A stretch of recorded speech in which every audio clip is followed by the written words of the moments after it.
Good evening. My name is Ashley Scoville, a Kevin Harrington Student Ambassador here at the Institute of Politics and Political Library. On behalf of the faculty, staff, and students here at the Institute, I would like to welcome you to this evening's event. The Institute's mission is to engage and empower citizens of all ages to actively participate in our democracy. However, the Institute does not endorse political issues or candidates. Before we start tonight's program, I would like to remind you to please turn off all cell phones or other devices that may make noise, and that there will also be a question and answer session after the presentation. Tonight's program is Mark Simonoff, who will discuss diplomacy at the United Nations, tackling the most important issues in the world today. Mr. Simonoff will give an overview of the United Nations, including some of the large issues that the UN is currently facing. Mr. Simonoff received his undergraduate degree from Yale and his law degree from Harvard. Since 2008, he has been a legal advisor to U.S. Ambassador Susan Rice and the U.S. mission to the United Nations. Before that, he worked in the Office of the Legal Advisor at the U.S. Department of State, where he handled various outer space and environmental issues. Ladies and gentlemen, please help me welcome Mr. Mark Simonoff.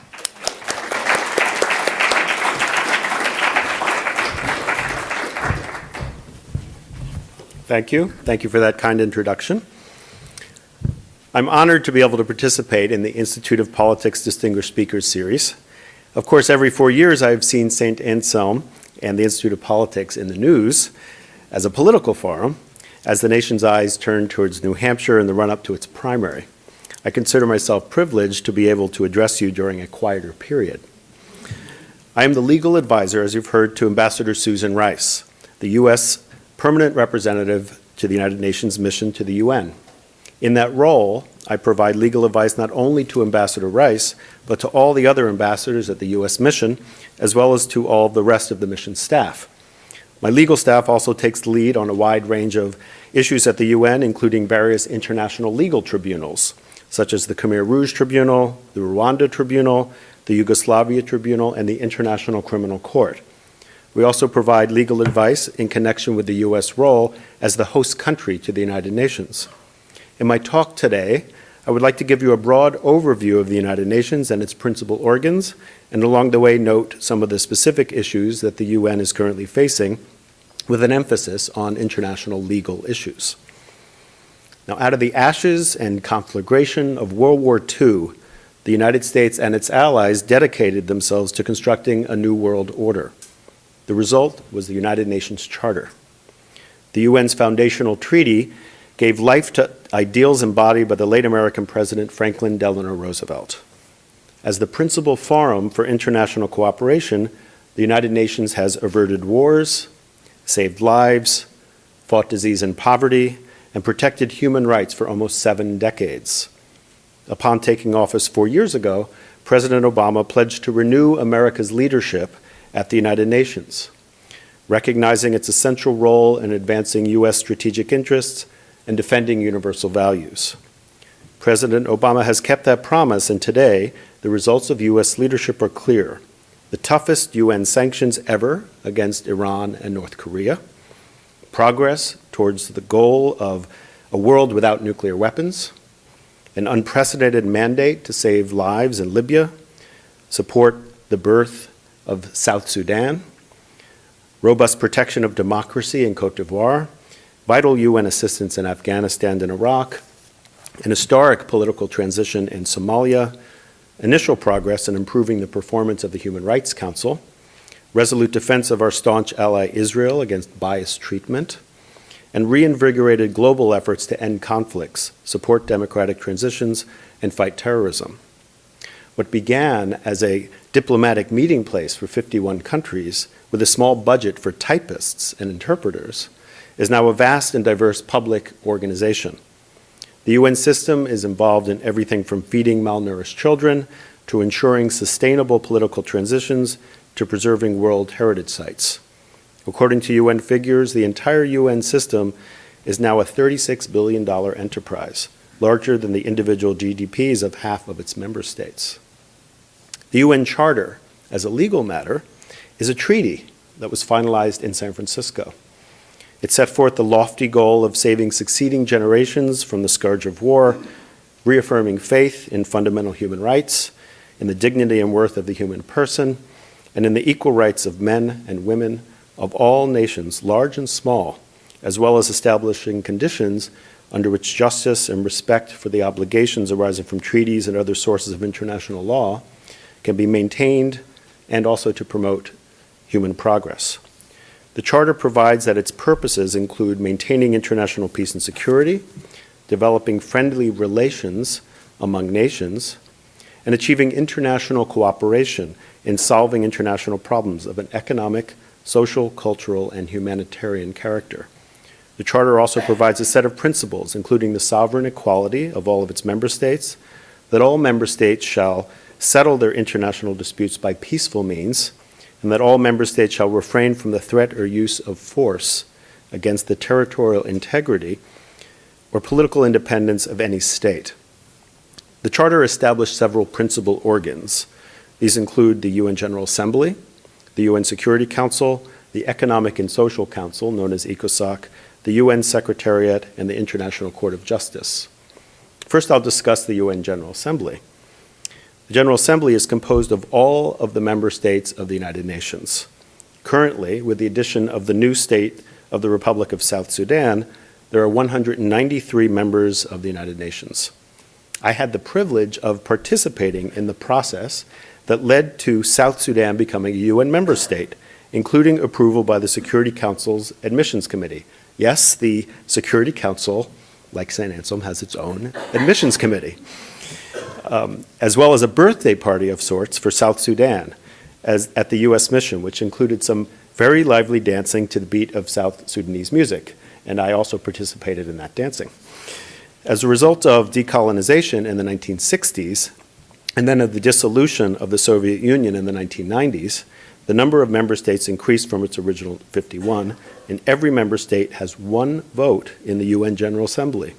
From the tiny Pacific island states such as Vanuatu and Tuvalu, to the heavily populated states of India and China, the United States, and Russia. Among the many responsibilities of the General Assembly is the election to various bodies, such as the elected positions on the UN Security Council or the Human Rights Council, or on certain expert bodies such as the International Law Commission. I can tell you from personal experience, as the UN equivalent of campaign manager for Sean Murphy, a George Washington University law professor running for the International Law Commission, that every single vote counts. We never take a single vote for granted, and hold receptions and lunches and many bilateral meetings to persuade member states to cast their votes in our favor. And I was happy that Sean Murphy actually won that particular election. The UN General Assembly, in addition to holding elections, debates a wide range of issues. Most people are aware of the general debate, which happens every year in September. Heads of state and government descend on New York to gather in the General Assembly Hall. I might add that to New Yorkers, this means a lot of traffic jams and gridlock. To other countries, it is an opportunity to address the most pressing issues of the day on the world's largest stage. Given New Hampshire's experience with debates, you may be interested to know that debate has a somewhat different meaning at the United Nations. There usually isn't a back and forth on a particular issue, and while the President of the General Assembly presides over the meeting, he does not act as a, quote, debate moderator. Rather, the delegates to the United Nations make formal statements, one after the other, translated into 6 official languages of the United Nations. As an aside, I'll tell you that I had the thrill to speak from the podium in front of the big green, not monster, but marble podium a few weeks ago in the General Assembly Hall. I made a statement on the International Criminal Court.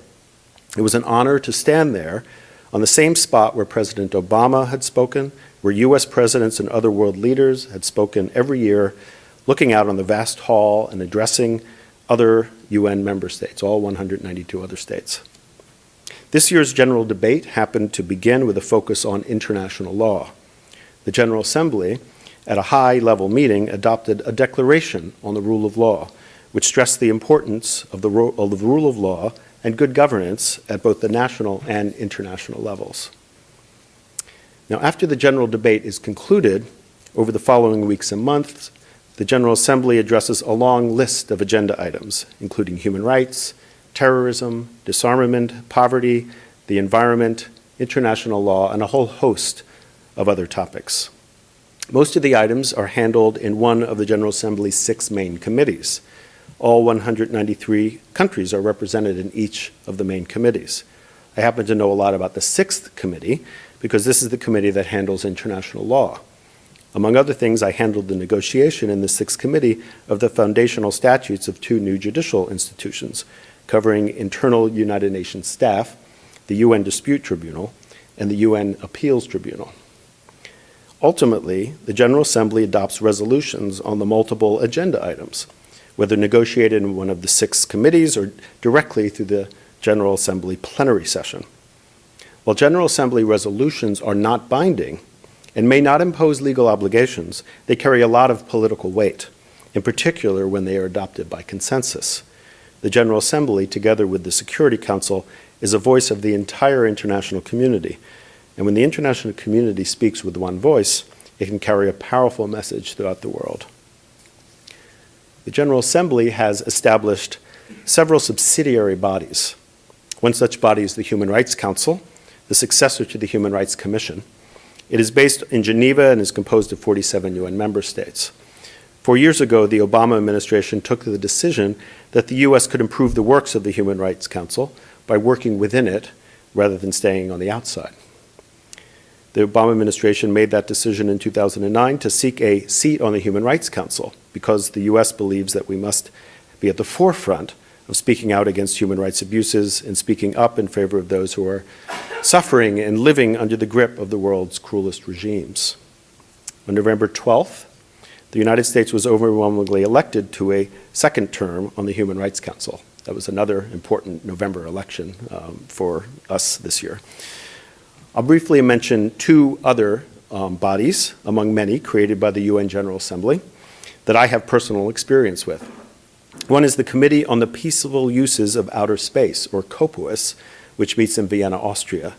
I had the privilege to head the U.S. delegation to the legal subcommittee of COPUOS, where we debated such interesting topics as where airspace ends and outer space begins, and the implementation of the Outer Space Treaty, which was negotiated and adopted in the late 1960s, and which governs the activities of spacefaring nations.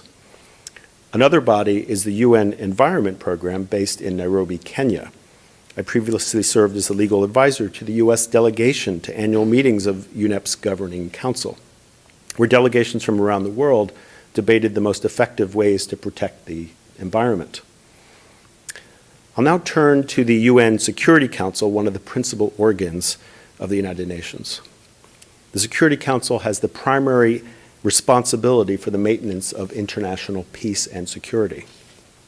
The Security Council is composed of 15 member states. 5 of the member states are permanent. They are the US, the UK, France, Russia, and China.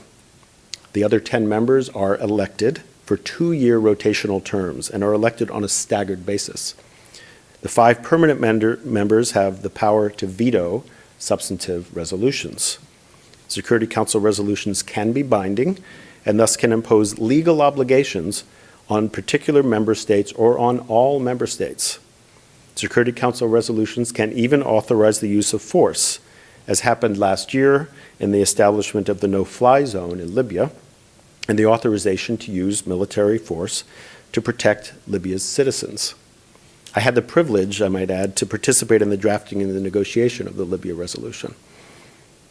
When you see on the news that the United Nations is grappling with a crisis somewhere in the world, whether it be in Syria, in Libya, in Sudan, in Mali, in Iran, North Korea, it is usually the UN Security Council that is meeting to address the issue.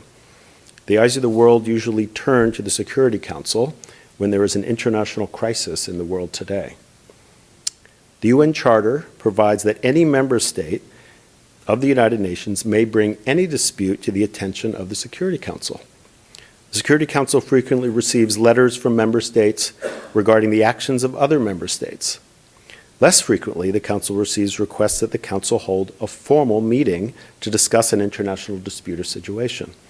Holding a formal meeting of the Council in and of itself, with no further action, can itself be a powerful tool. Shining a bright spotlight on a dispute can have the salutary effect of calming the parties down and allowing them to present their views to the Council. At the same time, in some circumstances, the convening of a meeting can have the opposite effect of hardening views and escalating rhetoric. The Council often takes a graduated approach when faced with a dispute or other situation. The Security Council sometimes expresses itself through, quote, press elements that are read to the press by the President of the Council but not issued as a formal document. I might add that the presidency rotates on a monthly basis in alphabetical order, so each President of the Council is one of the Council members who's holding that role for 1 month. Now, raising the profile a bit further, the Council may issue a formal press statement about a situation, and the Council also negotiates, quote, presidential statements, or as we call them, and I didn't understand what this meant when I first arrived, PRSTs, which are formal statements adopted by consensus and read by the President of the Council at a formal meeting of the UN Security Council. And of course, the Council may adopt a formal Security Council resolution to address a situation. The Charter, the UN Charter, authorizes the Council to make non-binding recommendations regarding appropriate procedures or methods of adjustment in connection with a dispute. The Council, over the years, has made a broad array of recommendations aimed at peacefully settling international disputes. The Council has also, from time to time, requested the UN Secretary General to appoint, or has welcomed the Secretary General's appointment of, special representatives and envoys to help resolve disputes. Particularly after the end of the Cold War, the Council has exercised authority on numerous occasions under the UN Charter to adopt legally binding measures aimed at maintaining or restoring international peace and security. The Council has a very wide range of tools at its disposal. For example, the Council has adopted arms embargoes, required imposition of targeted sanctions on individuals and entities, including asset freezes, and required the imposition of travel bans on individuals. For instance, after Colonel Gaddafi engaged in atrocities against his own people last year, the Council swiftly adopted a wide range of sanctions and other measures. The Council has also adopted strong sanctions against Iran and North Korea. In many instances, the Council has also established sanctions committees to monitor compliance with sanctions. For example, there are sanctions committees on Iran, North Korea, Somalia, Libya, Cote d'Ivoire, and several other countries. The Council has also used its authority to establish 2 ad hoc international criminal tribunals, the International Criminal Tribunal for the former Yugoslavia and the International Criminal Tribunal for Rwanda. Under the resolutions pursuant to which these tribunals were established, all states have an obligation to cooperate with them. Furthermore, the Council may refer situations to the International Criminal Court for the investigation and prosecution of war crimes, crimes against humanity, and genocide. The Council has referred 2 situations to the ICC, the situation in Darfur and the situation in Libya. International accountability for atrocity crimes serves the dual purpose of bringing perpetrators of such crimes to justice and deterring the commission of future crimes. Since the end of the Cold War, the Council has established many peacekeeping missions under Chapter 7, which is the part of the UN Charter which authorizes the use of force and authorizes the Council to adopt binding measures. And these are generally, but not always, put in place after the cessation of hostilities. Peacekeeping missions are now operational in a wide range of countries, including Sudan, the Democratic Republic of the Congo, Haiti, and Cyprus. Much can be done to address threats to international peace and security when the permanent members of the Security Council reach agreement on how to address the issue. As noted, with agreement among the Permanent 5, the Security Council has imposed harsh sanctions on regimes engaging in reprehensible behavior, has authorized international criminal tribunals, and has even authorized the use of force. But when the Permanent 5 are in disagreement, it can be very difficult to make progress. This is the case, for example, with Syria, where 2 permanent members, vetoed 3 resolutions directed at Syria and the atrocities perpetrated by its leaders. Before I move on to other UN organs, I thought I'd say a word about Security Council processes. There are 2 primary locations where the Security Council does its work.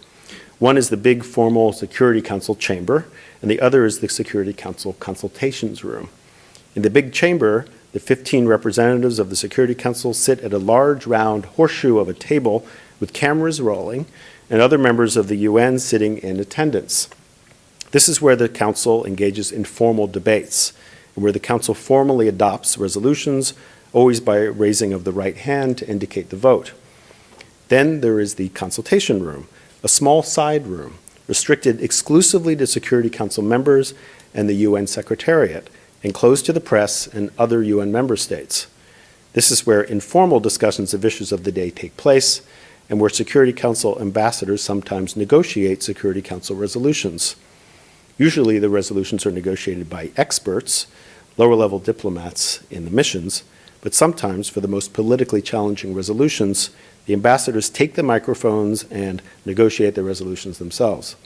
I had the privilege of witnessing the negotiation of the resolution imposing harsh sanctions against the Gaddafi regime and referring that situation to the International Criminal Court in February of last year, and the negotiations of the March resolution establishing a no-fly zone in Libya and authorizing the use of force. These negotiations were unscripted, sometimes heated, fascinating, and compelling. Throughout, it was always clear that everyone in the room was aware of the grave responsibility borne by the Security Council and of the historic stakes. Another principal organ of the United Nations is the UN Secretariat. The Charter states that the UN Secretariat shall comprise a Secretary General and such staff as the organization may require. The staff now numbers in the thousands and performs a vast array of vital functions both in the headquarters in New York and in the field all over the world. The UN staff includes lawyers, development experts, security officers, interpreters, diplomats, among many other international civil servants. They often risk their lives in such dangerous places as Darfur, Somalia, Libya, and Syria. They are often at the front lines of humanitarian assistance in the midst of conflict.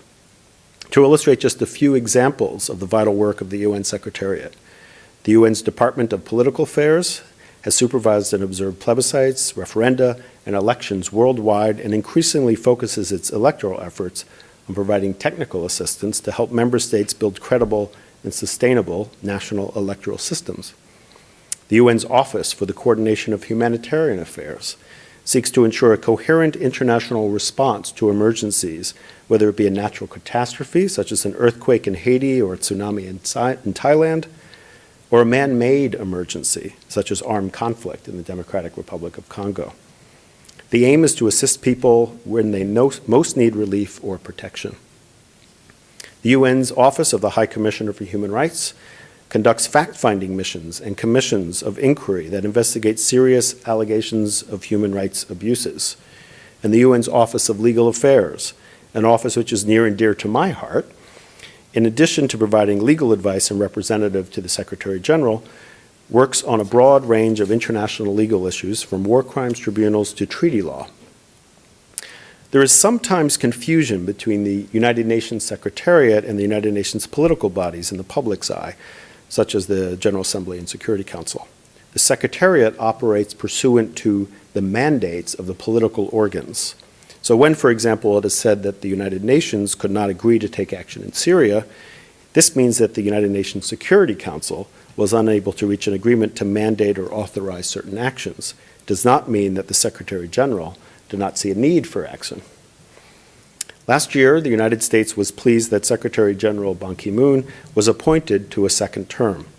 Secretary General Ban has been a champion of peace and security, an advocate for development, and a voice for universal human rights.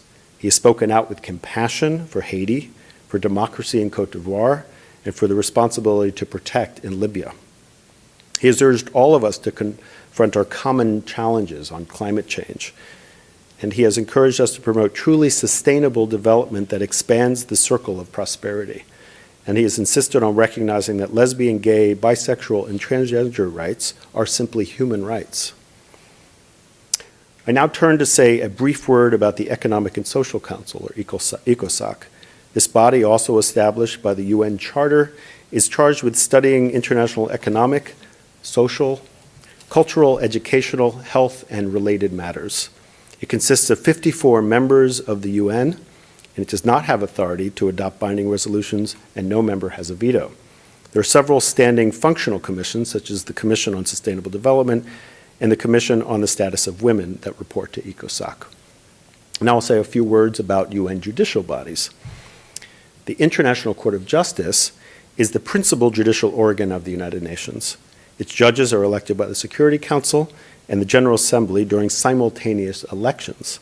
These elections can lead to some drama, including multiple balloting, when the Security Council and the General Assembly have chosen different candidates, for they have to ultimately both reach the same result on all of the judges. Judge Joan Donoghue, a U.S. citizen, currently serves on the International Court of Justice. Countries that have voluntarily accepted the jurisdiction of the ICJ may resort to the court to resolve their disputes. Over the last 2 decades, states have increasingly turned to the ICJ to resolve their disputes peacefully. The ICJ has considered a wide range of issues, from maritime boundary disputes to disputes over international human rights law to environmental cases. The court has more than doubled its rate of decisions just since 1990.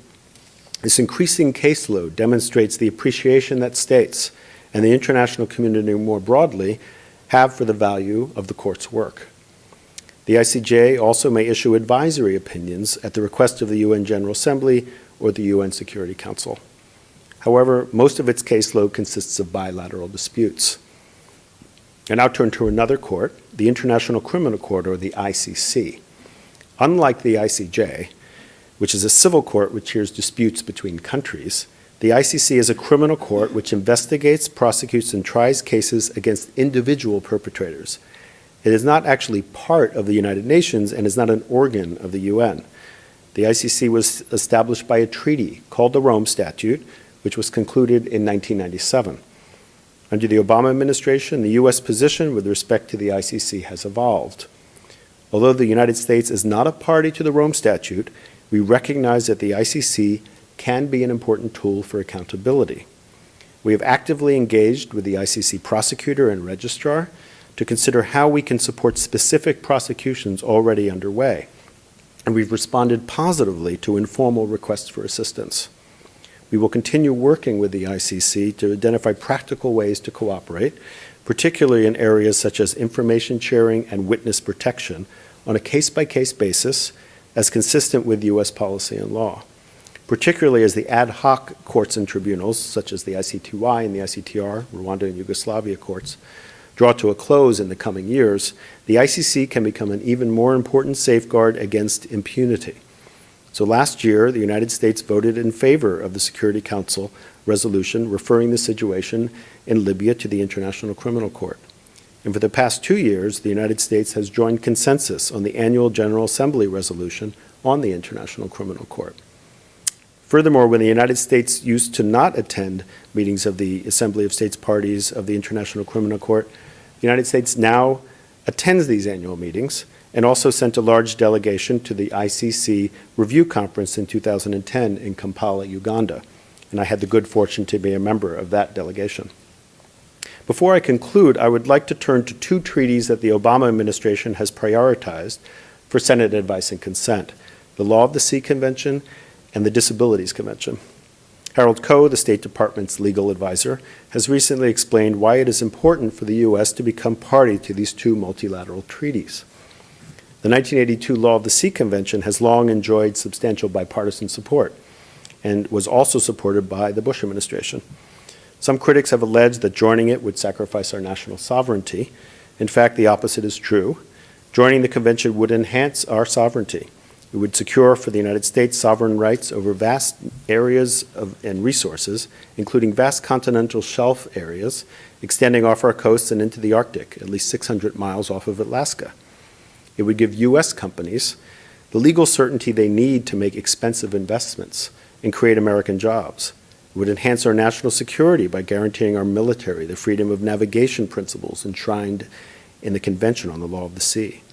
And it would amplify our voice when we use the Law of the Sea platform to speak about the numerous maritime issues that implicate our national interests, such as the ongoing tensions in the South China Sea. For these reasons, we continue to be hopeful that the Senate will soon act on these interests and give advice and consent to the Law of the Sea Convention. On a personal note, I would add that I cover law of the sea issues at the United Nations and worked on these issues when I was in the Office of a Legal Advisor at the State Department. The U.S. has to sit as a non-party observer at meetings of state parties of the Law of the Sea Convention. It would clearly enhance our voice and our role on vital law of the sea issues if we were to have a seat at the table and not at the back of the room. We are also urging the Senate to give its advice and consent to the Disabilities Convention, the Convention on the Rights of Persons with Disabilities. Here in the United States, we have a long history of bipartisan leadership on domestic disability legislation, including the Americans with Disabilities Act. Legislation that is not only the gold standard worldwide, but served as the model for this very convention. At its heart, the convention promotes a core principle of our Constitution, non-discrimination. It seeks to ensure that all persons with disabilities would be able to enjoy the same rights as non-disabled persons on an equal basis with them. In closing, I hope that I've given you an overview of the United Nations and how it plays an important role in the world today. The UN is the one place in the world where every country assembles to debate the most important issues of the day. At the United Nations, day in and day out, diplomats and international civil servants strive to make the world a better place. It is in the interests of the United States to engage the international community at the United Nations. It has been a privilege to represent the United States at the United Nations and a privilege to share some of my perspectives with you today. Thank you.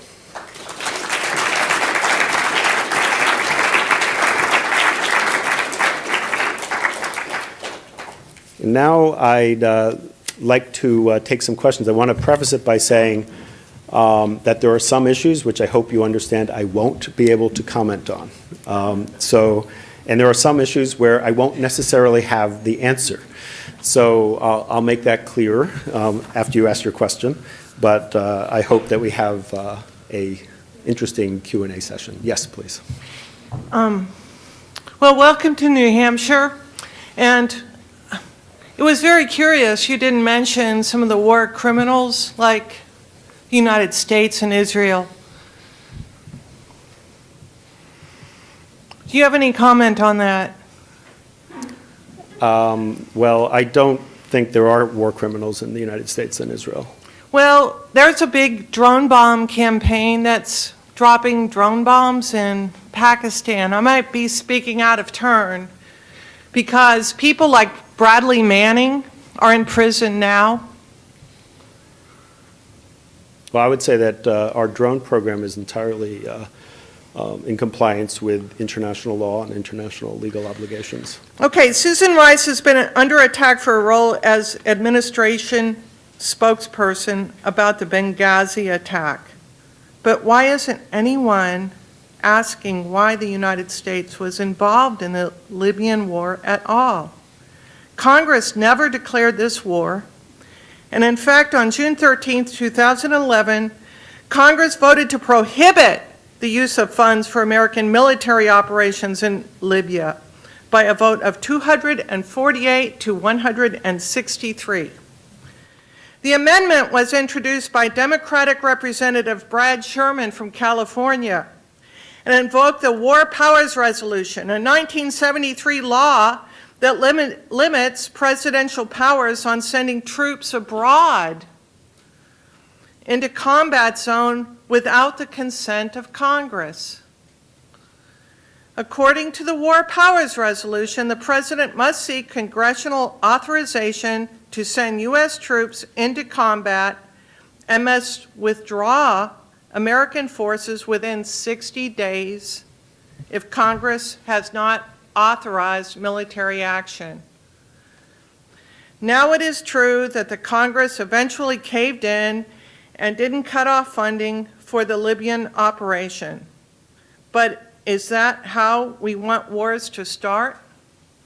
The president just unilaterally orders the operation.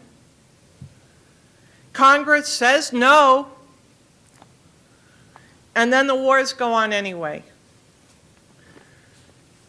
Also, on your remarks about Gaddafi, Gaddafi was one of the people that met with the Hasidic Jews who are against the Zionist state of Israel. Thank you. I'll just note that The administration did actually submit, pursuant to the War Powers Act, a notification to Congress regarding, as required by the War Powers Act. And so we were consistent with all U.S. domestic law and international law. And as I mentioned, that particular action with respect to the NATO action in Libya was authorized by the UN Security Council. So are there any other questions? Yes, sir. Thank you very much, sir, for being here tonight, speaking with us. I had a question about the war that's going on right now in the Antarctic waters between the Japanese whalers and the Sea Shepherd organization. You made me very excited when you told me that, when you told us that you were part of the Ocean Committee. Can you speak about if one group has legal backing or not? To my knowledge, it's I don't know if there's any law out there putting a quota on the amount of whales that an organization can kill. Can you speak at all to? I can comment a bit about it. I'm not going to take sides between those who are involved in this dispute, but there's actually a case pending at the International Court of Justice between Australia and Japan with respect to whaling off of Antarctica. And the Japanese do what they call research, which is permitted by the International Whaling Commission. So there are some who argue that their whaling is actually in violation of international law and the regulations under the International Whaling Commission. I'd note that the waters off of Antarctica are governed by a relatively obscure commission called the Commission on the Conservation of Antarctic Marine Living Resources, or CAMLR. And there's some discussion over the jurisdiction over CAMLR with respect to whaling. But there are some tactics that I think the NGOs use, the Sea Shepherd, I believe, which I think arouses some controversy among people both in the environmental, non-governmental organization community and among governments, because what they tend to do is physically block Japanese whaling vessels to try to prevent them physically from being able to engage in their activities. I'm not going to comment on whether that's right or wrong, but just to say that it does generate a certain amount of controversy in the international community. But the question of Japan's practices is actually being litigated now in the same court I mentioned, the International Court of Justice, and it's going to take a bit before the court finally decides that issue. Thank you very much. Thanks. Any other questions? I hope, yes. I don't know if for purposes of the recording, you may need to step to the microphone. Thank you. From an international law point of view, I guess, what would it take to either add or subtract a permanent member to the Security Council? Just to make sure I understand your question, you mean well, there is no process for adding or subtracting a permanent. You mean like to have one of the permanent members no longer be on the council? Or to add another one, I guess. Another permanent member? Okay. What kind of support would be necessary to do that? Right. There actually is right now and for the past 10 years or so, been a debate in the General Assembly regarding the expansion and reform of the UN Security Council. There are several countries that feel that they should become permanent members, such as India and Japan and Brazil and Germany. And so there's a kind of hot debate that's been ongoing too. There's no discussion of subtracting UN Security Council permanent members because, frankly, none of the current permanent members of the UN Security Council would be willing to give up that spot. But there's a hot debate as to who might be added. And there's a lot of disagreement. Ultimately, it's going to take the General Assembly of the UN to decide the question, along with the Security Council, and then there'd have to be an amendment to the UN Charter to actually give that the expanded numbers. And there's a question as to whether or not it would be the permanent, additional permanent members would have the veto or wouldn't. And there's a question of how many from various regions. There are formerly Africa region, the Asian region, Latin American region. So there's a lot of debate, but what tends to sometimes happen is that if there's one country that considers itself to have an entitlement, for example, India, then there might be another country that would say, not so fast, like, say, Pakistan. Or there'd be, so, or if Germany says that it wants to be a permanent member, then Italy might come in and say, no, not so fast. So there's a lot of disagreement even amongst UN General Assembly members as to who might become another permanent member. So the debate continues, but it's been going on for several years already. Okay, thank you. Thank you. Any other questions? Yes, sir. Thanks for coming. My question is, could you speak to us about Agenda 21 and global governance and what the Obama administration is doing and what that means for people in New Hampshire? Thanks. Agenda 21 was essentially the Rio agenda, which was dealing with sustainable development, which is it's the economic side, the development side, and the environmental side, all coming together so that there would be progress in all the fields without having detriment to another part of the field. For example, you want to have environmental regulation or environmental treaties which don't stifle development, which take into account the needs of, say, developing countries, and which don't prevent the forward development. So it's the balancing that is needed as we move forward. So Agenda 21 was the World Summit 1992, I believe, and then there was the Johannesburg Summit in 2002. Basically, every 10 years, there's been another world meeting on this issue. And then this year, there was Rio Plus 20 in Rio, which affirmed the need to be able to continue making progress on these various issues. So it's including climate change, including governance over the world's oceans. And when we say governance, it's not quite that there's going to be sort of one world government saying what everybody should do.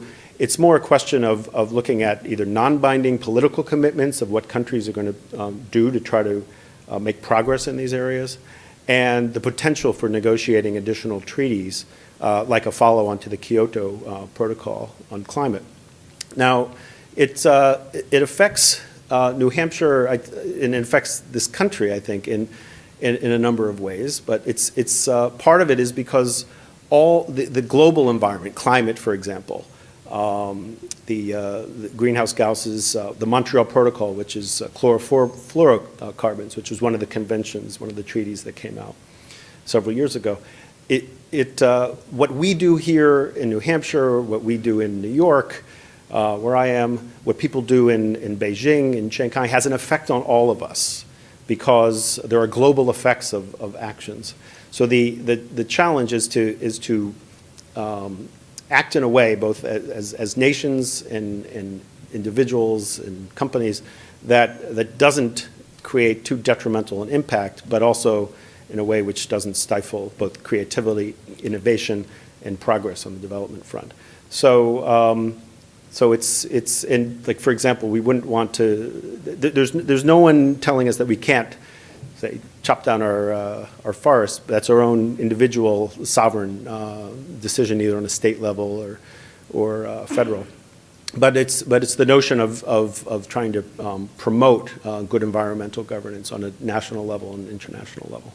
Thank you. Kind of a guide to certify the property right? I'm going to see if anybody else has a question. Yes, sir. I think you need to go to the microphone.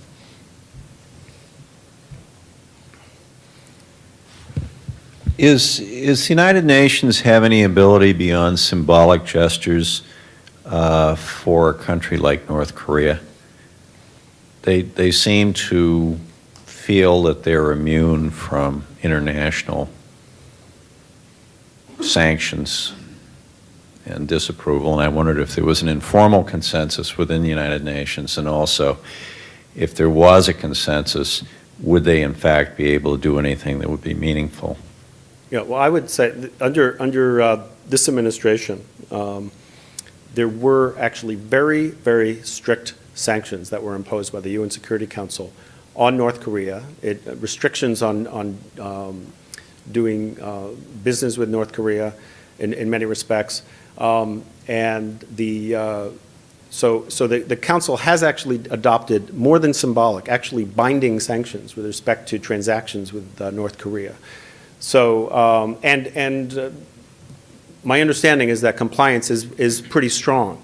I think the key in the adoption of a resolution like that was to make sure, because China has a veto, that China was willing to actually go along with it. And in that case, we did persuade China to actually go along with it. They could have vetoed a very strong Security Council resolution against North Korea, and they did not.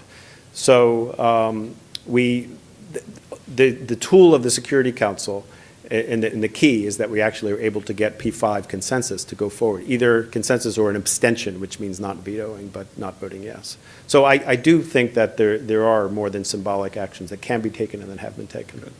Thank you. Any other questions? Yes, sir.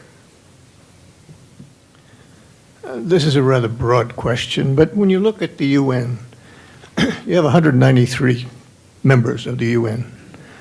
120 of them have come together to form a non-aligned organization.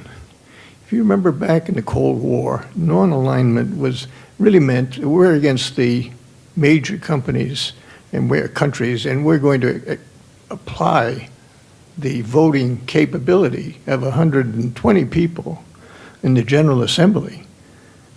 Now, if you look at the way the 120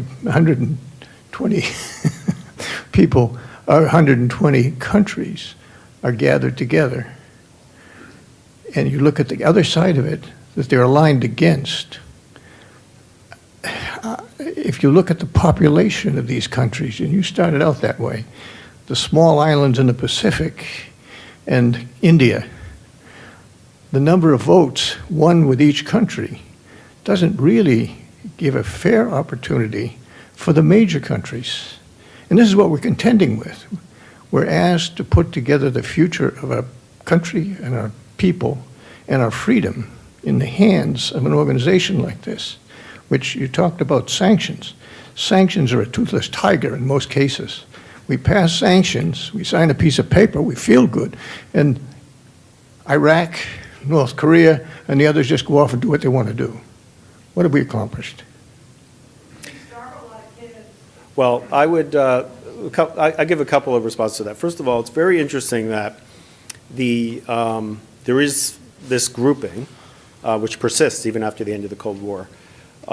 It's either the NAM, the Non-Aligned Movement, or the G77, the Group of 77, which is now well over 100, developing countries, basically. And one of the very interesting things is that in the General Assembly, they could, if they wanted to, call a vote on every single resolution and pretty much win every single resolution. But many of the resolutions are adopted by consensus, meaning that they're sitting at the table and they are negotiating with us, and they're negotiating with the European Union member states, 27 member states, negotiating with Australia, with New Zealand, with Canada, with others who are not members of that group. And they are moving away from their position, including on budgetary issues, for example. We pay a big proportion of the UN budget. The G77, the Non-Aligned Movement, could try to ram through budgets which we are opposed to, but they don't do that. The budgets are actually adopted by consensus because I think they realize it's in the interest of everybody, including the United States, to join and to say that this is a General Assembly resolution which meets the approval of the entire international community. So again, I would beg to differ with the assertion that UN sanctions are toothless and meaningless. They have, for example, in Iran, they've proved to be very effective, and they've put a stranglehold on the Iranian economy in many respects. So, and there are many examples of that. I think that's in question. You have Russia, and you have China, and you have Iraq, who have teamed together. And those sanctions, again, are wonderful on paper. But how do we control the flow of goods in and out? The energy and but the other point is you made, the budget is interesting The United States paid 27% of the cost of defense or military operations in the UN, in most cases, and provided a great deal more effort and equipment and people to solve those problems. We pay, there's 193 countries, and we pay 27% of the cost. One country, we have 192 votes that go against us, but we pay 22% of the total budget. Well, those are the numbers that are profiled. There's a lot in addition to that, I agree. Okay, I think it might be good to take the next question, I think. And I think Yeah. we're going to have to make this. Okay. Thank you. Mm-hmm. Yes, thank you. I just had a quick question about some of the talk. A lot of the heads of state, especially from Islamic countries who spoke at the UN last September, spoke against blasphemy, against speech that is deemed disrespectful of religion in the wake of the infamous Muhammad video. And I believe in the UN Human Rights Council, there's also been some motions introduced labeling defamation of religion or disrespectful speech about religion as a violation of the right to religious liberty and so forth. And I don't have the exact facts at my fingertips, but I believe the U.S. actually seemed to go along with one of those recent motions. Maybe I'm completely wrong about this. But anyway, how much movement is there towards this sort of restriction on free speech? Obviously, it clashes with the U.S. understanding of free speech and our First Amendment. Great, thank you. Yes, there has been motion in the past year on this issue. It's troubling. The U.S. hasn't gone along with it. The U.S. has been very stalwart in asserting the need to protect all speech. And we've done that in all the contexts where this has been raised. But there has been a movement among several Islamic countries to push hard for that kind of restrictive language. This is again, it's in non-binding resolutions. It wouldn't be in any kind of binding mechanism like in the Security Council or anything like that. But it's troubling, and at every step of the way when it comes up, we do actually resist it. So thank you, and thank you for your attention.